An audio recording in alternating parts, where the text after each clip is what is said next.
Hello, I'm Trey Jameson with Chase Dominion Advisors. I work with Clark Chase, Barbara Phillips, Cindy Pillsbury, and our entire teams at Chase Dominion and Chase Benefit Advisors to help you manage your employer-sponsored retirement plan.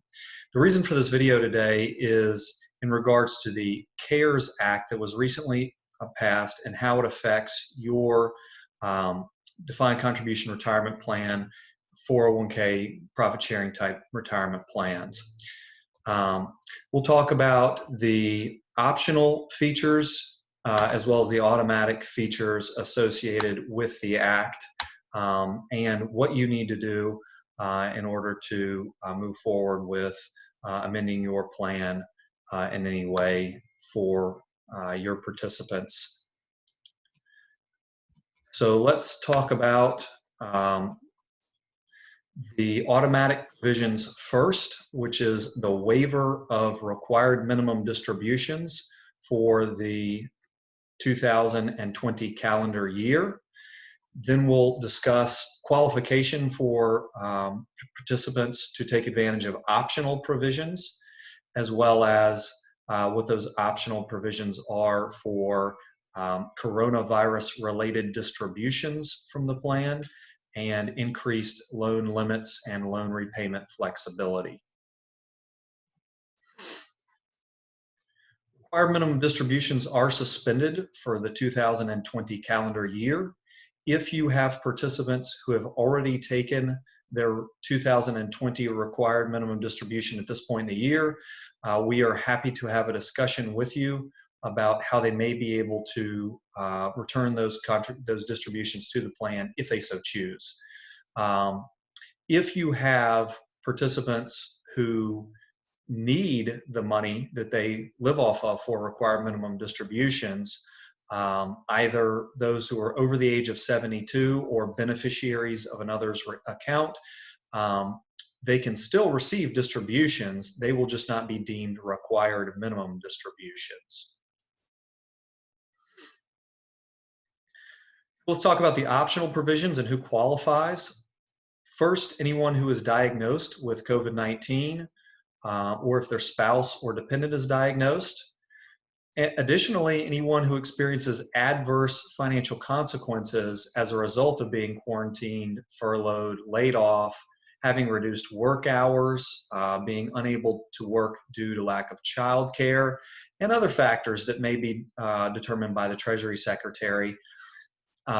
Importantly, your employees are able to self-certify that they fall into one of these definitions of being affected by the coronavirus and having access to the more flexible benefits of the CARES Act.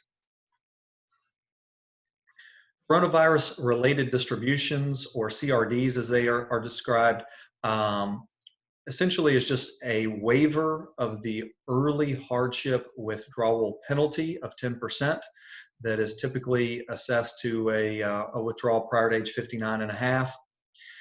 This waiver is on withdrawals up to $100,000 and is only available during the calendar year of 2020. Importantly, hardship withdrawals are still subject to income tax, although they avoid the 10% early withdrawal penalty. And no mandatory tax withholding will be withheld from these distributions, federal or state. So the participant has to be careful of their tax situation. Taxes can be spread out over a 3-year period of time, and a participant may pay back any portion of their withdrawal over that 3-year period of time to reduce taxation on the distribution.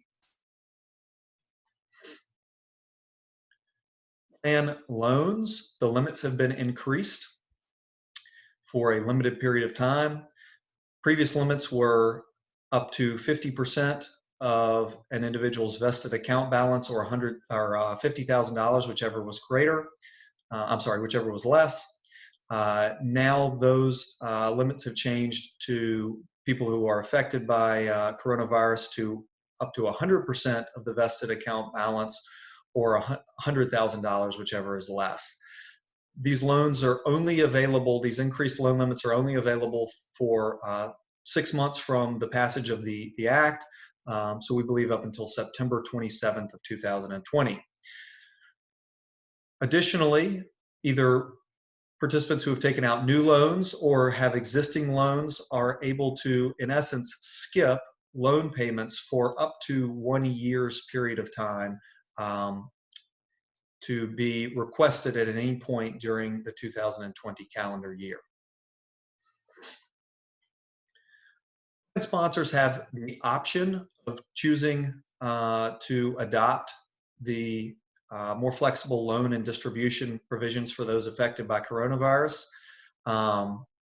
And you are, if you so choose to do so, you can operate your plan as if it has adopted those provisions, even without officially amending your plan.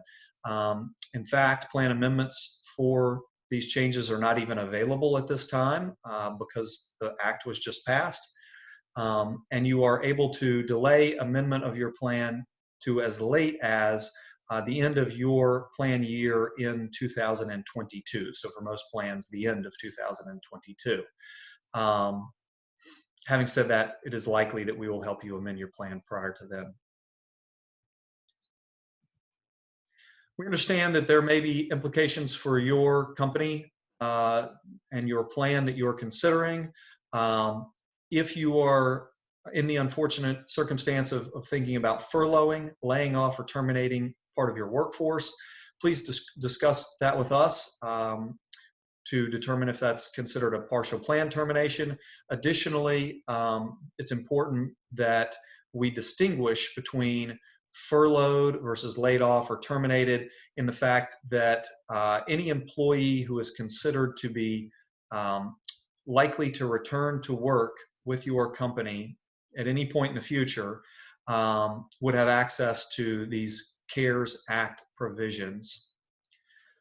You may be considering whether it might benefit you to suspend or reduce your employer matching contributions. This is a discussion to be had on a plan-by-plan basis, as it's very detailed as to how and if you are able to make those changes.